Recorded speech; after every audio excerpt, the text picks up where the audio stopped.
बिस्मिल्लाहिर्रहमानिर्रहीम। Programme inside the news और मैं हूं डॉक्टर सना गौरी। क्या खूब कहा है शायर ने, बाजीचा अतवाल है दुनिया मेरे आगे, होता है शबो रोज़ तमाशा मेरे आगे। वही तमाशा कुछ पाकिस्तान में भी हो रहा है। नैब के किरदार पे हमेशा सवाल उठता रहा और अब ये सवाल कुछ ज़्यादा ही आने वाली नस्लें पूछेंगी।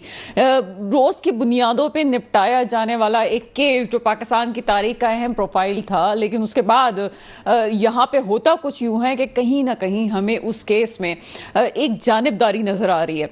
होना तो ये चाहिए था कि उन्हीं केसेस उन्हीं तरह से इस केस को निपटाया जाता जिस तरह से दूसरे केसेस हैं, लेकिन इस केस को खास तौर पे इसलिए निपटाया जा रहा है कि चूंकि एक शख्स को इंतखाबात के अमल में किस तरह से वापस लाया जा सकता है, क्योंकि दूसरी पार्टीज इस वक्त बहुत जोरों शोर से ये बात कर रही हैं कि जी इंतखाबात वक्त पे होंगे भी या नहीं होंगे। ये केस कौन सा है जनाब? ये नवाज शरीफ साहब का केस है और इस केस में खास तौर पर राहें निकाली जा रही हैं। राहें निकालनी चाहिए, कोई इसमें मुजायका नहीं है। जमहूरी लीडर को जमहूरियत के अमल के तसलसल के लिए किसी चीज में राहें देना कोई बुरी बात नहीं है, लेकिन कानून क्या कहता है, लेकिन इस वक्त कानून जिस तरह से काम कर रहा है वो इस वक्त सभी सोच रहे हैं कि इतनी आसानी से सब कुछ कैसे हो रहा है और क्या इसके पीछे अगर 2018 में अगर कोई फैसला सुनाया गया था तो क्या वो इतना गलत था कि जिसकी वजह से किसी को मुल्क बदर होना पड़ा या वो मुल्क से बाहर चला गया, चाहे वो जमानत पे गया, कुछ भी हुआ, सजा मिली। तो फिर 2018 पे सवाल उठता है कि क्या अब भी इन तमाम चीजों में, चाहे वो नैब हो, इदारे हो, क्या सभी लोग पॉलिटिकल इंजीनियरिंग के लिए बाकी इस्तेमाल होते हैं? पहले तो एक खदशा था, अब तो कुछ यकीन सा होता जा रहा है कि ऐसा ही कुछ है। नवाज शरीफ साहब का केस और उसमें एवन फील्ड केस हो या फिर अजीजिया केस हो, दोनों में अपीलें बहाल करने के लिए कहा गया और साथ ही साथ नैब ने जो इसमें बात की, नैब ने कहा कि वो नवाज शरीफ साहब की गिरफ्तारी नहीं चाहते हैं। इसका मतलब राहें खुल रही हैं और राहें खुलने का मतलब है कि जैसे ही तमाम चीजें क्लियर होंगी वैसे ही इलेक्शंस के भी होने की उम्मीदें जाग जाएंगी। इस वक्त पीपल्स पार्टी और नून लीग दोनों के दरमियान जितनी अच्छी चीजें, जितनी अच्छी अंडरस्टैंडिंग हमें पिछले कुछ दिनों में नजर आई, 16 माह में नजर आई, उससे पहले नजर आई, 2 साल का आप वक्त ले लीजिए, अब वो कुछ खिंचाव की कैफियत पैदा हो रही है। दोनों पार्टीज की तरफ से एक दूसरे के खिलाफ बयानात आपके सामने हैं और रीसेंट जो बयान आया बड़े मजे का था और उसको मैं पढ़ के ही सुना दूं तो बेहतर है कि जलसा भरना आसान है, नून लीग बक्से कैसे भरेगी। ये पीपल्स पार्टी का एक बयान सामने आया जिसपे मौकफ भी सामने जवाब देती है नून लीग। इस किस्म के बयानात की आगे क्या होगा, क्या हकीकत होगी, किस तरह से दोनों पार्टी सियासी अमल में अपना किरदार अदा करेंगी, ये अब एक सवाल निशान है। दूसरी बात जो आज प्रोग्राम में डिस्कस करेंगे वो है कतरी अदालत ने भारतीय बहरिया के 8 साबिक एहलकारों को सजाए मौत सुना दी है। ये अभी सिर्फ इत्तलात आई हैं, इसमें कितनी हकीकत है ये अभी हम कुछ कह नहीं सकते, लेकिन हकीकत कुछ इसमें यूं है कि ये जो केस था जिनको सजाए मौत सुनाई गई है उनका ये केस था कि तमाम जो टेक्नोलॉजी है उसको ट्रांसफ़र किया गया था जनाब, यहाँ पे इसराइली गवर्नमेंट को, उनकी इंटेलिजेंस को ट्रांसफ़र किया गया था, जिसकी वजह से कतर ने ये फैसला सुनाया। तमाम मौज़ूआत पे बात करेंगे। सबसे पहले सियासी रंग को कुछ देख लेते हैं, मुल्क की सतह पे क्या हो रहा है। इकबाल सांद साहब मेरे साथ मौजूद हैं, आपका ताल्लुक पीपल्स पार्टी से है, हमें ज्वाइन करेंगे एडवोकेट यासीन आज़ाद साहब और फिर कतरी जो एक मामला है उस पर हम बात करेंगे मुख्तार भट्ट साहब से, आप तज्ज़ियाकार हैं। सबसे पहले इकबाल सांद की तरफ चलते हैं। इकबाल सांद साहब किस तरह से लेते हैं जो मामला, मैंने इंट्रोडक्टरी पार्ट में जो बात कही, नवाज शरीफ साहब का केस बहुत आसानी से हल हो रहा है, चलें जनाब, होना चाहिए और लीडर्स के लिए भी रास्ते खुलते हैं और चीज़ें सामने आती हैं, एक जमहूरी लीडर हैं, लेकिन आप लोगों को कुछ तनकीद के जुमले आप लोगों की तरफ से आ रहे हैं। पहले लेवल प्लेइंग फील्ड की बात की गई, फिर बक्स से भरने की बात की गई, क्या सिलसिला है, क्या मौक़िफ़ है आपका? औज़ुबिल्लाहिमिनश्शैतानिर्रजीम, बिस्मिल्लाहिर्रहमानिर्रहीम। बहुत शुक्रिया डॉक्टर साहिबा आपका, मेरे कोलीग्स का, सबको अस्सलाम वालेकुम। देखिए सवाल बिल्कुल वाज़ेह है और मैं समझता हूँ कि जवाब भी तमाम तज्ज़िया निगार, तमाम एंकर पर्सन या दीगर पॉलिटिकल पार्टीज़ जो हैं वो बखूबी जानते हैं। फ़र्क सिर्फ इतना है कि लाडले की तब्दीली हुई है, सिलसिला वही जारी है और पाकिस्तान पीपल्स पार्टी के को चेयरमैन आसिफ अली जरदारी साहब ने साबिक सदर रहे, एक बार एक जुमला कहा था और बार बार कहा, उसका इजहार किया कि जनाब डोमिसाइल का फ़र्क है। देखिए जी, डोमिसाइल का फ़र्क तो है, तो ये हम ये नहीं कहते कि मियाँ साहब के लिए रास्ता बंद कर देना चाहिए था या मियाँ साहब के को जिस तरह माजी में जो उनके साथ हुआ या को ठीक था या अब जो हो रहा है वो ठीक है, लेकिन सूरत हाल कुछ इस तरह की है कि पाकिस्तान पीपल्स पार्टी हर हालात में जब उनको 97 में 16 सीटें दी जाएं, तब भी वो जो डेमोक्रेसी के साथ फ्लोर ऑफ द हाउस कौमी असेंबली में बैठती हैं और डेमोक्रेसी को आगे बढ़ाने के लिए उस कौमी असेंबली का हिस्सा बनी रहती हैं। मोहतरमा बेनजीर भुट्टो की शहादत के बाद जब मियां साहब ने कहा कि जनरल मुशर्रफ के होते हुए हम इलेक्शन में हमें नहीं जाना चाहिए, तो यही पीपल्स पार्टी थी जिसने नवाज शरीफ को तैयार किया था, यही आसिफ अली जरदारी थे कि जनाब हमारे पास एक डिक्टेटर को निकालने का इसके अलावा कोई दूसरा रास्ता नहीं मौजूद। चार्टर ऑफ डेमोक्रेसी हुआ था, उस चार्टर ऑफ डेमोक्रेसी में मैं समझता हूं कि यही वो सारी बातें थी कि हमने डेमोक्रेसी को मजबूत करना है, हमने पार्लियामान को मजबूत करना है और हमने कभी किसी का अलाकार नहीं बनना। लेकिन अभी जो सूरत हाल बनती हुई नजर आ रही है कि पाकिस्तान पीपल्स पार्टी हालात जैसे भी हो, चले मान लेते हैं इस बात को, और ये इस बात का इजहार भी किया जाता है कि जनाब पीपल्स पार्टी कोई खातिर ख्वाह मकबूल नहीं नजर आती पाकिस्तान में या पंजाब में मकबूल नजर नहीं आती, चले इस बात को मान लेते हैं। और मैं इस बात का एतराफ भी करता हूं कि हमें बहुत मेहनत करने की जरूरत भी है पंजाब में, पंजाब में। लेकिन अगर ये बात दुरुस्त है के बावजूद इसके पाकिस्तान पीपल्स पार्टी कहती है जनाब हालात जो भी हो इलेक्शन अपने वक्त पर होने चाहिए, थोड़ा बहुत जो टाइम बढ़ता हुआ नजर आ रहा है, चलें ये काबिल कबूल है, काबिल बर्दाश्त है, चलें जी 10-15 दिन 20 दिन या 1 महीना अगर डिले होता भी है इलेक्शन तो चलें जी, इसमें कोई कबात नहीं, हो जाए। लेकिन मुस्लिम लीग नून की क़यादत जो इलाज के लिए मुल्क से बाहर गई थी, जिसको जिला वतन करार दिया गया, आपको याद होगा कि मियां साहब के छोटे भाई शहबाज शरीफ साहब ने स्टाम्प पेपर पर लिख के दिया था कि ये वापस आए, ठीक है 4 साल के बाद वापस आ गए। ये कहा गया था कि जी वो इलाज के लिए बाहर जा रहे हैं, ठीक है जी उन्होंने इलाज करवाया। ये भी ठीक है कि डॉक्टरों ने कहा होगा कि आप सफर कर सकते हैं, ये भी ठीक है कि पाकिस्तान की सियासत में आप हिस्सा ले सकते हैं, ये भी ठीक है कि जो आप जलसा कर सकते हैं, ये भी ठीक है कि आपको जमानत मिल जाएगी, ये भी ठीक है कि आपका जो केसेस हैं, जो आपकी समाअत है, जो आपकी इल्तिजा है वो बहाल हो जाएगी, सब ठीक है। लेकिन के सारे सिनेरियो में मुस्लिम लीग नून ने एक बार भी इलेक्शन वक्त पर करवाने की बात की, अगर जो नहीं की तो पीपल्स पार्टी इस बात को मशकूक समझती है, तो ये हक बजानिब है कि पीपल्स पार्टी ये बात करे कि मुस्लिम लीग नून का रवैया डेमोक्रेसी नहीं, डेमोक्रेटिक नहीं है। मुस्लिम लीग नून अपने लिए रास्ता हमवार कर रही है, शायद इस बात का इंतजार कर रही है कि जनाब मुझे जो है तमाम जो मेरी नाअहली है वो खत्म हो जाए, मुखालफीन की नाअहली हो जाए, उसके बाद हमें साफ और क्लियर ग्राउंड मिला जाए और हम इलेक्शन में चले जाएं। तो मैं समझता हूं कि ये ज्यादती है, इस ज्यादती को नहीं होना चाहिए। हमारा ये मौकिफ है कि बावजूद इसके कि हम मानते हैं कि हम बहुत सारे दीगर सूबों में उस तरह मजबूत नहीं है जिस तरह दीगर पॉलिटिकल पार्टी का स्टेक नजर आता है, लेकिन फिर भी बावजूद इसके हम इलेक्शन के हक में है, इलेक्शन करवाने की बात करते हैं और इलेक्शन में जाने के लिए उतावले हैं। ठीक है, हमें कहते हैं पीपल्स पार्टी की कमजोर पिच पर है, लेकिन जो कमजोर पिच पर है वो अपने पिच को मजबूत करने की कोशिश करे। पीपल्स पार्टी की जड़ें अवाम में मौजूद है, पीपल्स पार्टी अपनी परफॉर्मेंस की बुनियाद पर लोगों के पास जाएगी, पीपल्स पार्टी तमाम मनफी प्रोपेगेंडे के बावजूद भी लोगों के दरमियान जाएगी, वोट मांगेगी। लेकिन पीपल्स पार्टी का मुतालबा यह कि जनाब इलेक्शन वक्त पे करवा दिए जाए और जो जमातें इसमें हीले बहाने तलाश कर रही हैं या अपने रास्ते दुरुस्त करने की कोशिश कर रही है जिसकी वजह से डेमोक्रेसी को नुकसान होगा। डेमोक्रेसी पहले ही बहुत खतरे में रही है। खुदा के लिए मुस्लिम लीग नून के दोस्तों से मेरी गुजारिश होगी कि आए मुस्लिम अपने नाअहली को खत्म होने तक मियां साहब आप इलेक्शन को डिले ना होने दें, मेरी ये गुजारिश है। सर यहाँ पे आपने एक जुमला कहा है कि नून लीग अपनी राहें जो है वो खोल रही है और राहें ठीक कर रही है, हक है उनका, करेगी। लेकिन राहें, आपको ये बात अच्छी तरह पता है कि राहें खुद नहीं खोली जाती, राहें खोलवाई जाती हैं। तो इस वक्त जो राहें खोल रहे हैं, क्या उनके पीपल्स पार्टी से क्या कोई इख्तलाफात हैं या पीपल्स पार्टी क्या अभी आंख का तारा नहीं है? जब लेवल प्लेइंग फील्ड की बात की जाती है तो क्या आपको लगता है कि आपको लेवल प्लेइंग फील्ड नहीं दी जा रही, एक पार्टी को दी जा रही है? आपके साथ कोई नारवा सलूक है या आपको पीछे किया जा रहा है जानबूझ के? देखें सना, इसमें बहुत सारी चीजें वाज़ेह हैं। मैं पाकिस्तान के पॉलिटिक्स को थोड़ा डिफरेंट अंदाज में बात करने की कोशिश करूंगा और सूबे सिंध की पॉलिटिक्स को थोड़ा डिफरेंट अंदाज में बात करने की कोशिश करूंगा।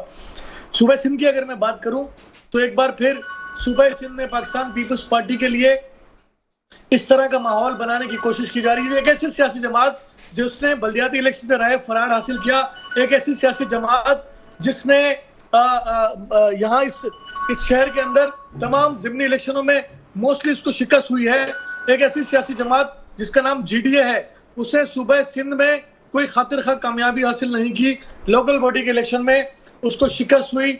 एमक्यूएम जो है उसने लोकल बॉडी के इलेक्शन से फरार हासिल किया। मैंने कहा कि ज़िमनी इलेक्शन में पूरे दोनों सियासी जमातों को बुरी तरह शिकस्त हुई और लोकल बॉडी के इलेक्शन में सुबह सिंध में पाकिस्तान पीपल्स पार्टी ने स्वीप किया। तो एक बार फिर अरबाब रहीम की तरह, जोतोई की तरह और बहुत सारे जाम सादिक की तरह पाकिस्तान पीपल्स पार्टी के खिलाफ साजिशों का जाल बुना जा रहा है। लेकिन सर, आप अपने जो सूबे के लोग हैं, जो स्टेक होल्डर हैं, उनके साथ क्यों आपकी जहां तक जी आपकी आवाज कुछ कट गई थी, मैं इसको कंटिन्यू करती हूँ, फिर आप बात करें। आवाज आ रही है मेरी? जी जहां सर जी बिल्कुल आ रही है जी सर। जहां तक पूरे पाकिस्तान की सियासत की बात है, तो अगर उसमें अगर हम कुछ तरह देखें कि पाकिस्तान पीपल्स पार्टी लिविंग प्लेइंग फील्ड की बात कर रही है, तो पीपल्स पार्टी ने कभी भी वो रास्ता इख्तियार नहीं किया जो रास्ता आपको बासानी इख्तियार की तरफ लेके जाता है।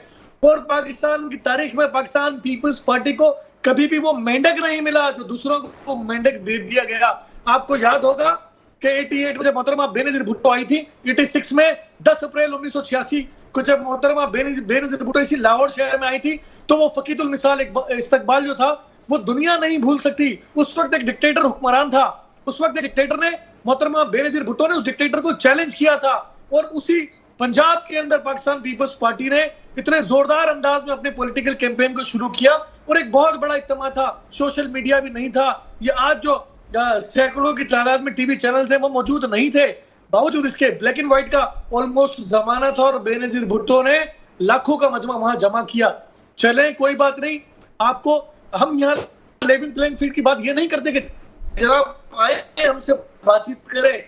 12 साल जेलें काटी हमने। शहीद जुल्फिकार अली भुट्टो का लाशा उठाया, हमने शाहनवाज भुट्टो का लाशा उठाया, हमने मीर मुर्तजा भुट्टो का लाशा उठाया, हमने बेनजीर भुट्टो का लाशा उठाया, हमने पीपल्स पार्टी के हजारों कारकुनों के लाशे उठाए। लेकिन हमने कभी वो रास्ता इख्तियार नहीं किया जो बासानी इख्तियार की तरफ लेके जाता है। और पीपल्स पार्टी को जब जब इस मुल्क में इख्तियार मिला है, चाहे वो बेनजीर भुट्टो की शहादत के बाद भी हो, तो सिंगल मेजोरिटी कभी पीपल्स पार्टी के पास नहीं रही। बावजूद इसके पाकिस्तान पीपल्स पार्टी ने तमाम पॉलिटिकल पार्टीज को साथ लेकर चलने का फैसला किया, जिसमें मुस्लिम लीग नून भी शामिल थी।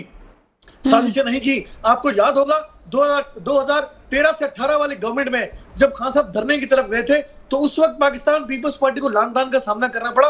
हम इनके कोलिशन पार्टनर नहीं थे। हमने कहा कि आए खान साहब, धरना ना दें, डेमोक्रेसी को कमजोर ना करें, असेंबली आपका फ्लोर है, यहां पर आकर एहतजाज करें। हमने 16 सीटों के साथ में मुकाबला किया इसी मुस्लिम लीग नून का, और आगे भी करेंगे। अगर खुदा ना खास्ता हमें अगर अपोजिशन में जाना पड़ा तो फिर हम मुकाबला करेंगे, लेकिन हम डेमोक्रेटिक अंदाज में करेंगे। हम वो रास्ता नहीं अपनाएंगे जो बहुत सादा तरीके से हम इख्तियार की तरफ लेकर जाए।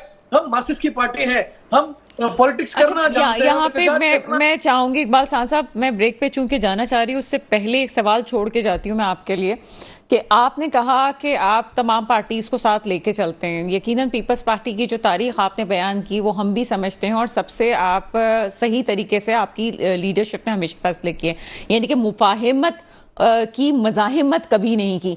लेकिन यही मुफाहिमत आप खुद अपनी जो स्टेक होल्डर आपके सूबे की जमातें हैं उनके साथ क्यों नहीं आप चल पाए हैं? अगर आपको पूरे मुल्क में मुख्तलिफ जगह पे आगे और बढ़ना है, इस वक्त हम देखते हैं कि आपके अपने जो साथ की जमातें हैं जिनके साथ अच्छा आप राब्ता कायम कर सकते हैं, वही आपके खिलाफ अलायंस बना रहे हैं। एक छोटा सा ब्रेक है, ब्रेक के बाद बात करते हैं। ब्रेक के बाद आपके सामने हाजिर हैं। और जब बात होती है 86 और 88 की, तो मुझे वो एमकेएम का दौर याद आता है जब पीक का दौर था।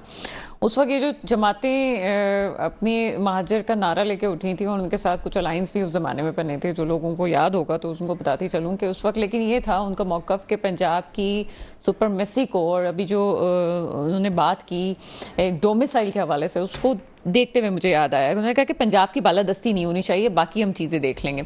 लेकिन आगे चल के जब बेनज़ीर भुट्टो साहिबा के खिलाफ अदम एतमाद की तहरीक नाकाम भी होती है, तो उस वक्त हम देखते हैं कि फिर यही पार्टीज जो कि कराची की लोकल पार्टीज थी या सिंध की छोटी पार्टीज थी, उन्होंने बेहतर ये समझा कि वो पंजाब वालों का साथ दें। इस वक्त अगर इकबाल साहब ये कहते हैं जनाब हमारी पार्टी हमेशा तमाम लोगों को साथ लेके चली है, तो मैं ये समझती हूँ और पूछना भी ये चाहूंगी कि क्यों वो अपने ही सूबे के लोगों को या अपनी जमातों को साथ लेके चलने वाली पॉलिसी किस हद तक कर सके हैं, नहीं कर सके, और अगर वो पार्टियां फिर से अलायंस बनाने पे जा रही हैं इनके खिलाफ, तो उसके हवाले से उनके पास क्या लाहे अमल है? जी इकबाल साहब क्या जवाब देते हैं? हाँ, दो बातें। एक तो ये कि अपना सूबा, ठीक है, आप किस कॉन्टेक्स्ट में कह रही हैं कि सूबे में हमारी हुकूमत थी, तो उसको हम अपना सूबा कह सकते हैं सियासी तौर पर, लेकिन पूरा पाकिस्तान ही हमारा है अल्हम्दुलिल्लाह। देखें, यहाँ पर दो बातें, एक होता है पॉलिटिकल जो इलेक्शन इत्तेहाद, एक होता है हुकूमती इत्तेहाद। तो हमेशा हुकूमती इत्तेहाद में, जैसे माजी में अभी खान साहब की गवर्नमेंट थी, या खान साहब के बाद फिर एक कोलिशन गवर्नमेंट थी। खान साहब की गवर्नमेंट भी कोलिशन गवर्नमेंट थी, जिसमें बलूचिस्तान अवामी पार्टी, मुत्तहिदा कौमी मूवमेंट, काफ लीग, अवामी मुस्लिम लीग, आज़ाद अरकान, अला फलां जो भी थे, मिक्सअप थे सारे। और दूसरी तरफ थी एक अपोजिशन। वो अपोजिशन जो सियासी जमातें इक़्तिदार का हिस्सा नहीं रहती, वो यकीनन अपोजिशन का पार्ट एंड पार्सल होती है। बिल्कुल इसी तरह सूबे सिंध में भी जब पाकिस्तान पीपल्स पार्टी अक्सरियत में होती भी है, और जब पाकिस्तान पीपल्स पार्टी को, जैसे मैं अगर आपको ये मिसाल दूं कि 2013 में इलेक्शन, 2008 के इलेक्शन के बाद या 13 के इलेक्शन के बाद भी हमें जरूरत नहीं थी कि हम सूबा सिंध में किसी के साथ कोलिशन गवर्नमेंट में जाएं, लेकिन बावजूद इसके कि हम मुत्तहिदा कौमी मूवमेंट को अपने साथ लेके चलते रहे हैं। लेकिन अगर कोई सियासी जमात ये समझती है कि जनाब हमारा मुकाबला पीपल्स पार्टी से सूबा सिंध में, तो लिहाजा हम इसके साथ इत्तेहाद नहीं कर सकते, तो हम अगर पीपल्स पार्टी के साथ करेंगे तो सूबे में अपोजिशन का किरदार अदा कौन करेगा? तो सूबे में अपोजिशन का किरदार खत्म हो जाता है। तो इसी तरह मुत्तहिदा कौमी मूवमेंट जो है, उसने पसंद किया कि वो सूबे में अपोजिशन में रहे, और अब जो वजीर आला, निगरान वजीर आला है, इसमें दोनों हुकूमती पार्टी और अपोजिशन की जमातों से मिलकर निगरान वजीर आला को लेकर आ गए। तो ये तो एक जमहूरियत का हुस्न है कि एक तरफ जो है वो इक़्तिदार के लोग होते हैं और एक तरफ अपोजिशन की पार्टीज होती हैं। इसका मतलब हरगिज़ ये नहीं होता कि हमारा सियासी इख्तिलाफ होगा। इसका मतलब हरगिज़ ये होता है कि खुदा ना खास्ता है ये कोई, अल्लाह ना करे, कोई दुश्मनी में बदल जाती है बात। आज हो सकता है इलेक्शन में, लेकिन सर असल में मेरे पास दूसरे गेस्ट भी आ गए। मैं इसलिए बात पूछ रही हूँ कि जब से आपके पास कराची आया है, पहले भी जनाब जाहिर है सिंध का हिस्सा है और सिंध में ही हम, लेकिन उसके बावजूद कराची जब से आपके पास आया है, एक खास आवाज़ें उठने लगी हैं दूसरी पार्टीज की तरफ से। तो वो एक जमहूरियत का हुस्न नहीं कह रहे हैं उसको, एक ऐसा लगता है कि एक अलायंस बड़ा स्ट्रॉन्ग बन रहा है आपके खिलाफ। इसमें मुत्तहिदा कौमी मूवमेंट पीपल्स पार्टी की जो लोकल गवर्नमेंट है, या बल्दियाती निज़ाम पीपल्स पार्टी जिसमें मेयर बनाने में, डिप्टी मेयर बनाने में कामयाब हुई है, अगर एमक्यूएम कहें या जमात इस्लामी कहें, अगर वो इन पर तनकीद ना करे तो क्या करे?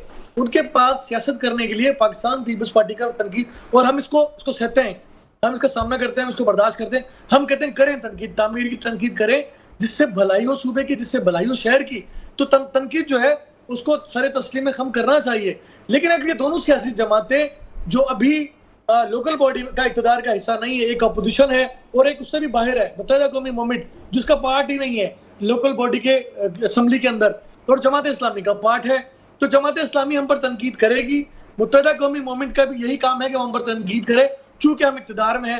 अपोजिशन जमातें हुकूमती जमात को हमेशा तनकीद करती है और वो उनका राइट है, तो तनकीद को हम तामीरी तौर पर लेते हैं और हम इस बात पर यकीन रखते हैं कि यही डेमोक्रेसी का हुस्न है। इसका हरगिज मतलब ये नहीं होता कि हो सकता है कि अगर हमारे नंबर्स पूरे ना होते लोकल बॉडी गवर्नमेंट के लिए और मुत्तहिदा कौमी मूवमेंट ने भी बल्दियाती इलेक्शन लड़ा होता, कुछ नंबर्स हमारे कम होते, तो यकीनन हम मुत्तहिदा कौमी मूवमेंट के पास जाते और उनसे कहते आए हमारे साथ बैठे, मेयर हमारा तो डिप्टी मेयर आपका, तो मेयर आपका तो डिप्टी मेयर हमारा, तो हो सकता है हम कोलिशन गवर्नमेंट में आ जाते। लेकिन चूंकि मुत्तहिदा कौमी मूवमेंट लोकल बॉडी का हिस्सा नहीं थी, इसीलिए अब वो बैठ के अपोजिशन कर सकते हैं मीडिया पे और सोशल मीडिया पे, चूंकि floor of the house local government में वो मौजूद नहीं है।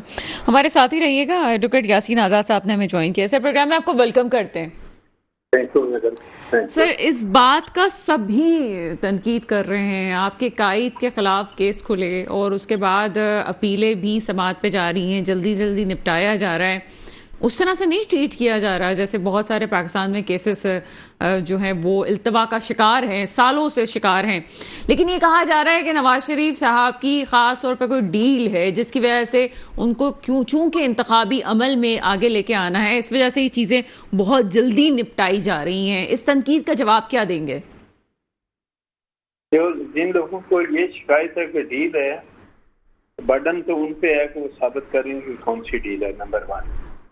नंबर 2, आपको याद होगा कि ये दोनों अपीलें जो थी ये ऑलरेडी इस्लामाबाद हाई कोर्ट के अंदर पेंडिंग थी। इसी दौरान फाइनल आर्गूमेंट हुए और फाइनल आर्गूमेंट में मरीम नवाज साहिबा को केसेस में एक्विट किया गया, तो कैप्टन सफदर को एक्विट किया गया, लेकिन चूंकि मियां साहब की जो अपील थी उसकी उनकी गैर मौजूदगी में हेयरिंग नहीं हो सकती थी। ऑनरेबल इस्लामाबाद हाई कोर्ट ने एक ऑर्डर किया। उस ऑर्डर में ये था कि फिलहाल हम इन अपीलों को खत्म करते हैं, लेकिन लीगल राइट हम ये देते हैं कि जब भी वो आएंगे तो वो अगर अपनी अपीलों को बहाल कराने के लिए एप्लीकेशन देंगे तो इस्लामाबाद हाई कोर्ट के जज साहिबान इसको कंसिडर करेंगे कि ये इनको हमें दोबारा सुनना चाहिए या नहीं सुनना चाहिए। नंबर 1। नंबर 2, प्रोटेक्टिव बेल मेरे नज़दीक, मैं कानून के तालिब इल्म की अच्छे से बात कर रहा हूँ कि प्रोटेक्टिव बेल का जो मकसद होता है सिर्फ कितना होता है कि मसलन मैं कराची में हूँ, मेरे खिलाफ पंजाब में कोई केस बनता है तो मैं कराची से प्रोटेक्टिव बेल इसलिए लेता हूँ कि पुलिस मुझे यहाँ से गिरफ्तार करके मान ले जाए, मैं उस अदालत में जाके अपने आप को सरेंडर करने के लिए तैयार हूँ। तो मियां साहब ने भी यही किया कि प्रोटेक्टिव बेल में ये कहा कि मैं वहाँ पहुँचने के बाद अगले हफ्ते जो जहाँ मेरे केस पेंडिंग है मैं वहाँ सरेंडर करने के लिए तैयार हूँ। उनको प्रोटेक्टिव बेल 24 तारीख तक मिली, आधी 4 दिन की उनको। मैं कतई कलामी की माजरत चाहती हूँ यासीन आज़ाद साहब, लेकिन मसला यहाँ पे ये है, ये कोई आम शख्स का केस नहीं था, ये एक ऐसे शख्स का केस था और आप ही मेरे प्रोग्राम में कह चुके हैं ये बात कि उनकी गलती ये है कि वो इतने अरसे बाहर रहे। अब वो जो भी पीछे रीजंस हो सकते हैं, एक शख्स जिसको सजा सुनाई गई वो कुछ अरसे के लिए बाहर गया और फिर उसने तवील वहां पे वक्त गुजारा, इसका क्या जवाब है फिर? नहीं, इसका जवाब मेरे नजदीक ये है कि देखें जो चीज आप कह रही हैं कि मियां नवाज शरीफ जब यहाँ से गया तो मखदूम पाक के नहीं गया। मियां नवाज शरीफ को एक पूरा मेडिकल बोर्ड बैठाया गया। उस वक्त की हुकूमत का अस्पताल का सबसे बड़ा डॉक्टर मेडिकल बोर्ड का हिस्सा था। उस वक्त की मिनिस्टर ऑफ हेल्थ जो थी बोर्ड की हेड थी। पूरे मेडिकल बोर्ड ने ये कहा कि उनका बाहर जाना जरूरी है। और नंबर 2, फिर अदलिया ने भी इजाज़त दी। तो मियां नवाज शरीफ साहब पाकिस्तान से बाहर जो गए हैं वो उस वक्त की हुकूमत की इजाज़त से और अदलिया की इजाज़त से बाहर गए हैं। तो उस आदमी को एक्सकॉन्डर नहीं कहा जा सकता जो बाकायदा परमिशन लेके वहाँ जाए। सिंपल क्वेश्चन उसमें ये आ जाता है कि जितना पीरियड में उन्होंने वापस आना था वो नहीं आए, उसकी एक्सप्लेनेशन उन्होंने कोर्ट को देनी है कि मैं इतना अर्सा वापस क्यों नहीं आ सका। और ये एक्सप्लेनेशन जो देनी थी उन्होंने इस्लामाबाद हाई कोर्ट में दी और यही वजह से इस्लामाबाद हाई कोर्ट ने आज उन चीज़ों को अपीलों को दोबारा बहाल किया। अब उनकी डेट फिक्स होनी है फाइनल आर्गूमेंट के लिए। फाइनल आर्गूमेंट 1 हफ्ते में होते हैं, 10 दिन में होते हैं या 4 दिन में होते हैं, ये इस्लामाबाद हाई कोर्ट पे डिपेंड करता है। हमारे काम यह है कि हम अर्जेंट एप्लीकेशन दे सकते हैं कि टॉप प्रायोरिटी पे हमारी अपीलों को। सर हमारे साथ ही रहिएगा, मेरे साथ इकबाल साहब मौजूद हैं, उनसे एक छोटा सा कमेंट लेंगे। सर आपके जो को चेयरमैन है 11 साल उनको भी सज़ा सुनाई गई और जेल भुगती है और एक दफ़ा जो अभी रिसेंट हमारे सामने आया जिस पे आप लोगों ने बड़ी बात की थी कि उनसे हाल चाल पूछा गया था चेयरमैन PTI से। ये आपको कुछ चीज़ों में तजाद नहीं लग रहा सब चीज़ों में कि एक तरफ वो एक्सप्लेनेशन दे रहे हैं क्यों क्या कब कैसे किसी को सज़ा भुगतनी पड़ती है, किसी को अगर कमेंट दिया जाए तो उस पर बात की जाती है, किस तरह से देख रहे हैं इस मामले को? चला देखिए, मैं यहाँ थोड़ा आपको दुरुस्त करते चलूँ। आसिफ अली जरदारी साहब को कभी सजा नहीं हुई, वो जो है कभी जो है स्कॉन्डर नहीं रहे। आसिफ अली जरदारी साहब ने अदालतों का सामना किया, 11-12 साल जेलें काटी हैं और नकरदा गुनाहों की जेल सजा काटी है और पाकिस्तान पीपल्स पार्टी की किसी भी क़यादत को सजा नहीं हुई। जुल्फिकार अली भुट्टो को फांसी देने के बाद सुप्रीम कोर्ट का जो बेंच था वो भी शर्मिंदा रहा और आज तक जुल्फिकार अली भुट्टो के केस को रेफरेंस के तौर पर भी नहीं लिया जाता। इसका मतलब है कि उनका अदालती कत्ल इस बात को माना जाता है। तो पीपल्स पार्टी की क़यादत को कभी किसी भी केस में, आजाद साहब इंतहाई सीनियर साथी है और यकीनन वो लॉ को समझते भी हैं। मैं लॉ का स्टूडेंट मैं तो नहीं हूं, लेकिन पाकिस्तान पीपल्स पार्टी की क़यादत ने नाकर्दा गुनाहों की सजा काटी है, जेलें बर्दाश्त की हैं, फांसियां बर्दाश्त की और 12-12 साल जेलें बर्दाश्त की हैं। हमें तो किसी ने 6-8 महीने के बाद पाकिस्तान से जाने की इजाजत नहीं दी, हमें तो किसी ने आते ही कोर्ट से रिलीफ कभी नहीं मिला। तो ये सारी चीजें हैं जिस पर आसिफ अली जरदारी साहब ये बार बार इस बात का इज़हार करते हैं कि जनाब हमारे डोमिसाइल में फर्क है। तो डोमिसाइल के फर्क को खुदा के लिए पाकिस्तान इस बात का मुतमिन नहीं हो सकता कि हम एक तरफ एक सियासी पार्टी की क़यादत को एक और रवैये के साथ एक और अंदाज में लाडला बना के लेकर आए, कभी खान साहब को लेकर आए, कभी मियां साहब को लेकर आए, और एक सियासी जमात को जिसकी क़यादत ने इस मुल्क में डेमोक्रेसी को मजबूत करने के लिए अपने जानों के नजराने पेश दे दिए हों, उसके बावजूद उसको दीवार से लगाने की कोशिश की जाए। तो हम यहाँ पर इलेक्शन का मुतालबा कर रहे हैं। हम यहाँ पर ये नहीं कह रहे कि मियां साहब को खुदा ना खास्ता जेल में डालो, हम ये नहीं कह रहे कि उनकी नाअहली खत्म नहीं करो। हम तो नून लीग से ये मुतालबा करें कि जी आप नाअहली की लड़ाई लड़ते रहे, कि इलेक्शन की बात तो करें ना। इलेक्शन आपकी इतनी बड़ी सियासी जमात है, पहले भी आपके भाई इस मुल्क के प्राइम मिनिस्टर रहे, शाहिद खाकान अब्बासी इस मुल्क के प्राइम मिनिस्टर रहे, हमारे यहाँ से यूसुफ रज़ा गिलानी को राजा परवेज अशरफ प्राइम मिनिस्टर रहे। तो आप इलेक्शन की तरफ जाने की बात नहीं करते, तो आपका जो ये रवैया है वो आपको मशकूक करता है। आपका जो ये अंदाज है, सियासत है, वो आपके ऊपर तनकीद का बहाना बनाता है। ये वजह पेश करता है कि दीगर सियासी जमातें खुलकर आपके ऊपर तनकीद करें और इस बात का इजहार करें कि खुदा के लिए वो सारी माजी में जो चीजें होते रही, एक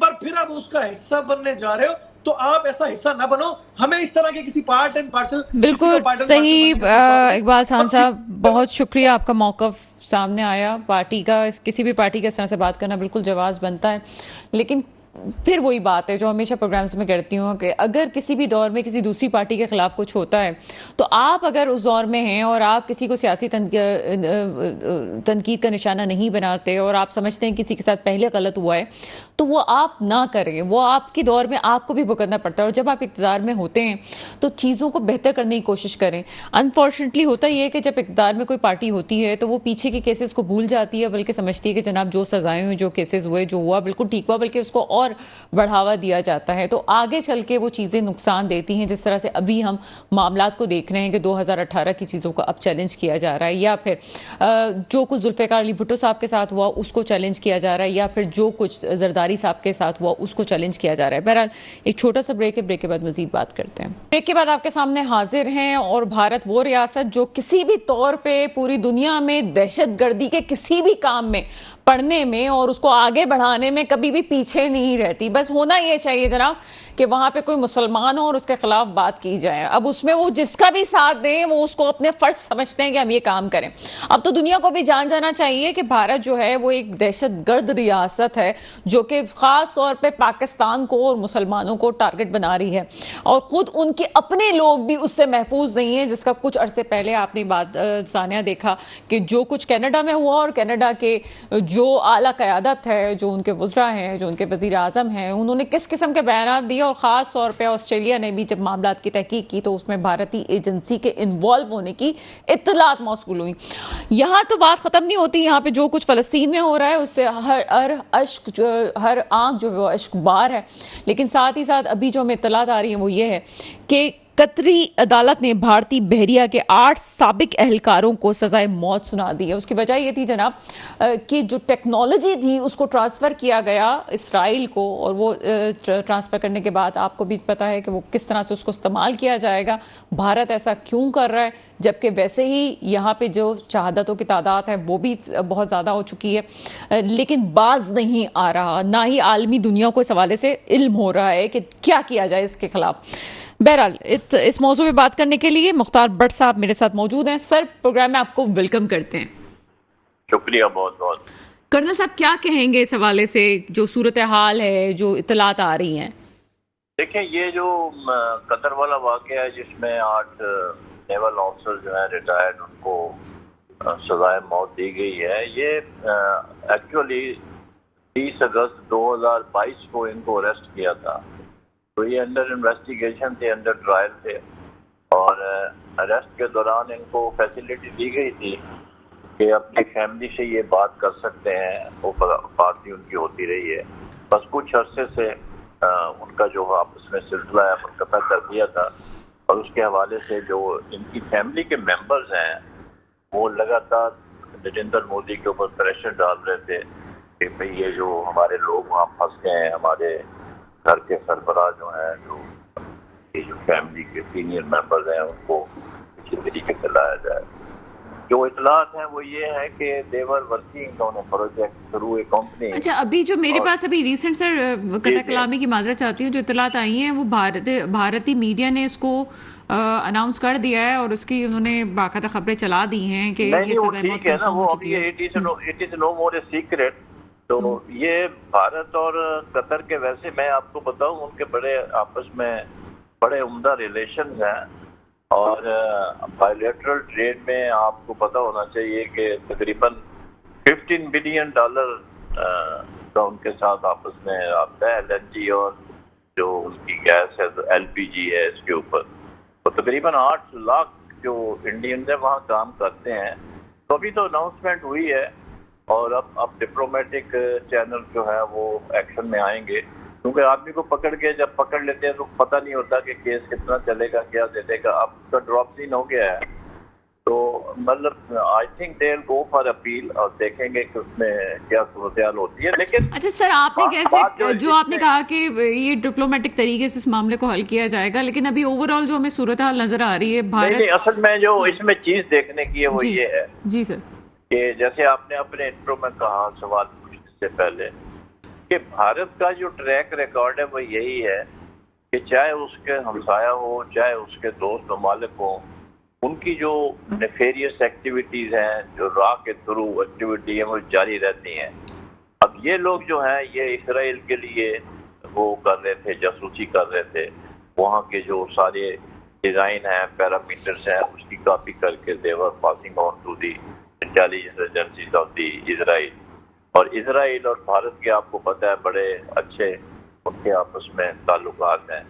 तो इसी तरीके से पाकिस्तान को भी डिस्टेबल करने में इंडिया का बहुत बड़ा हाथ है, आपको पता होना चाहिए, और कंटिन्यूसली इंटरफियर कर रहा है। उनका भी तो हमने एक सर्विंग जो है लेफ्टिनेंट कमांडर जो है वो गिरफ्तार किया था, कुलभूषण, जो अभी तक हमारी कस्टडी में है। तो वो तो बलोचिस्तान हो या हमारा अफगानिस्तान का बॉर्डर हो, उसमें तमाम उसकी एक्टिविटी जारी रहती है एजेंट्स की। तो ये एक उसका एक क्या कहते हैं, एक उसका बेसिक प्रिंसिपल बना हुआ है कि हमसायों के साथ भी ताल्लुकात ठीक नहीं करने। आपने कनाडा की मिसाल दी, वहाँ पे भी आप देख लें राज एंड, लेकिन आप देखें कितनी सख्ती हुई, कितना आपस में एक्सचेंज ऑफ हार्ड वर्ड हुए, एक दूसरे के खिलाफ तकरीरें हुई। तो लेकिन यह है कि अब उनका वीज़ा सेक्शन जो है वो खुल गया है और has started issuing visa to Canadians. तो ये मतलब एक मुसलसल अमल है जिसके ऊपर के ये काम होता है। सर, ये मुसलसल अमल तो है, लेकिन इस तमाम चीज़ों में क्या आलमी कुव्वतें इस बात को क्या समझने से कासिर हैं कि अगर ऐसा ही इसका सिलसिला है, अगर जी जी आलमी कुव्वतों की तो आप बात बिल्कुल ना करें, इसलिए कि आप देखें जो फलस्तीन में क्या हो रहा है, किसी के कान पे जूं रहेंगी है। 7,000 लोग शहीद हो गए और 14-15 हजार जो है वो जख्मी हो गए हैं। आप आते हैं तकरीरें करते हैं यूनाइटेड नेशन में, hell with the United nation, क्या है उसका रोल, क्या रहा है, उसने क्या काम किया है अभी तक, जंग बंदी नहीं कर सका है, वो टैंक लेके मार रहे हैं, नहाते लोग हैं। तो दुनिया में कहीं ऐसे होता है? ये तो माइट इज राइट वाली बात है, जिसके पास गन है वो जाके कब्जा कर ले और दूसरे को मार दे और खत्म कर दे। ये तो अनसिविलाइज सोसाइटीज का रोल है जो करते हैं। क्या बनाने की जरूरत थी यूनाइटेड? तो सर आपको नहीं लगता OIC का हंगामी इजलास भी बुलाना चाहिए? हम सिर्फ उनको भी तो नहीं कर सकते ना, हम तो एक तरफ ये बात कर रहे थे जी कोई काफिर है, काम कर रहा है। मेरा जो OIC के बारे में है, ये 57 मुस्लिम कंट्रीज हैं, जिनको मल्टीप्लाई करें अगर 0 से तो उसका जवाब जो है वो 0 है। ये देखें इनका अपना एक इन्फ्लुएंस है, अंदर वेस्टर्न इन्फ्लुएंस है, मोनार्क हैं, बादशाहतें हैं, उनको अपना उनको कोई परवाह नहीं है। तो वरना आप देखें बच्चे छोटे छोटे जो है उनको मारा जाए इंटेंशनली, क्योंकि यही बच्चे जो हैं ये जवान होके ये मज़ाहमत करेंगे। तो उन्होंने ये फैसला किया हुआ है कि एक प्लान के तहत बच्चों को मारा जा रहा है, अस्पताल में बच्चों को मारा जा रहा है, स्कूलों में बच्चों को मारा जा रहा है। कि दुनिया में कहीं ऐसे होता है कि अस्पताल पे बम्बार्टमेंट हो? वर्ल्ड का कॉन्शियस का, वर्ल्ड की तो आप बात बिल्कुल ना किया करें, इसलिए कि वर्ल्ड ने तो आंखें बंद की हुई हर लिहाज से, and they are not pushed about anything. और आप नोट करें कि सारी दुनिया में जहाँ पर भी मर रहे हैं लोग, वो मुसलमान ही मर रहे हैं, वही शहीद हो रहे हैं और किसी को कोई परवाह नहीं है। इसराइल क्या बेचता है? 4 अरब ममालिक जो बॉर्डर लगता है वो अपनी फोर्सेज अंदर करते हैं, उसको सांस नहीं ले सकता इसराइल। अमेरिका इतनी दूर से आके क्या कर लेगा? अफगानिस्तान में उसने क्या कर लिया है। सुपर पावर थी, तालिबान नंगे पांव, छोटे छोटे कैंची चप्पलें पहनी हुई, मोढ़े पे रॉकेट लॉन्चर, और आप देखें उनको ना खाना ना पीने की परवाह, नमाज के टाइम पे नमाज पढ़ रहे हैं। उन्होंने चने चबवा दिए और सारा सामान, क्या अरबों रुपए का सामान छोड़ के वो रात के अंधेरे में वहां से भागे हैं। तो ये ऐसी बात नहीं है। असल में डिटर्मिनेशन ये हमारी जो मुस्लिम उम्मा है। सर, हम पहले तो भी ये इसको तमाम चीज़ें हमने बोस्निया में भी भुगती हैं और बहुत सारी चीज़ें हमारे पाकिस्तान का एक स्टैंड रहा है कि हमें क्या करना है। इस वक्त आप क्या समझते हैं कि हमारी तरफ से जो मौक़िफ़ गया है, क्या वो काफ़ी है या हमारी पॉलिसी जो इस वक्त है वो काफ़ी है? नहीं, हमारे यहाँ से तो कोई ऐसी कोई खास मूवमेंट नहीं हुई है। कौन सा हमारा पहला काम फौरन होना चाहिए था कि यूनाइटेड नेशन का स्पेशल सेशन कॉल करते। कोई किया, किसी ने कॉल किया, क्यों नहीं किया? क्या वो इंतजार कर रहे हैं कि और शहीद हों लोग? खुल के आने चाहिए, हिमायत करनी चाहिए। लेकिन बात यह है ना, आपका एक कैंप अलहदा है, आप वेस्ट कैंप में हैं, आप अंडर यूएस हैं, उनके मतलब अलाई है, तो वो जो पॉलिसी देंगे उसको भी आपने मद्देनजर रखना है। अगर आप उस पर अमल नहीं करेंगे तो आपको प्रॉब्लम पेश किए जा सकते हैं, प्रॉब्लम में डाला जा सकता है। तो ये इंटरनेशनल पॉलिटिक्स है। लेकिन इसमें यह है कि जो बात नजर आ रही है वो ये है कि जस्टिस मस्ट प्रिवेल, इंसाफ होना चाहिए। एक ह्यूमैनिटी का कत्लेआम कहीं पर भी हो, फलस्तीन में हो या इजराइल में हो या किसी और शहर में हो, किसी और मुल्क में हो, ये नहीं होना चाहिए। ये ब्लडशेड बंद होना चाहिए। ये जो सुपर पावर्स हैं वो अपना असला बेचने के लिए लड़ाई शुरू कर देती हैं, फिर पहले तबाह करती हैं, बर्बाद करती हैं, फिर एड की सूरत में वहाँ पहुँचती हैं और उसके बाद फिर अपना जो एमुनेशन है वो बेचती हैं। बहुत शुक्रिया मुख्तार भट्ट साहब, हमारे साथ हैं। अनफॉर्चुनेटली प्रोग्राम का वक्त ख़त्म होता है। वो कहते हैं ना, खून पे खून है, बहता है तो जम जाता है, जुल्म फिर जुल्म है, बढ़ेगा तो मिट जाएगा। उस वक्त से डरना चाहिए कि जब भी जुल्म जो जालिम है उसके सर पे आके पड़े, उसका नामो निशान मिट जाए। ज़रूरत इस अमर की है कि पूरी मुस्लिम उम्मा एक वक्त में फ़ैसला करें और स्टैंड लें। इस वक्त तमाम लोगों को दुआ करने की भी ज़रूरत है, उन लोगों के लिए भी उनको सब्र अता फरमाए अल्लाह ताला के, जो लोग इस वक्त मुश्किल में हैं। यहाँ सिर्फ एक छोटी सी बात प्रोग्राम के आखिर में कहती चाहूँगी, वो लोग जो कि आज़ादी की नेमत को समझते नहीं हैं और पाकिस्तान को वक्फे से अपने मुल्क को ही बुरा भला कहते हैं, उनको समझना चाहिए कि आज़ादी क्या चीज़ होती है। आज़ादी को महसूस कीजिए और आज़ादी का शुक्र अदा कीजिए। इस पाकिस्तान की बेहतरी के लिए भी आप सोचने की कोशिश कीजिए। अल्लाह ताला ना सिर्फ मेरे मुल्क में बल्कि तमाम मुस्लिम उम्मा को तौफीक अदा फरमाए कि वो आवाज़ भी उठा सकें, क्योंकि आवाज़ उठाना भी एक बहुत बड़ा जिगरे का काम है, वो भी हर किसी के बस की बात नहीं होती। इसके साथ ही प्रोग्राम का वक्त ख़त्म होता है। मुझे इजाज़त दीजिएगा। खुदा हाफिज़।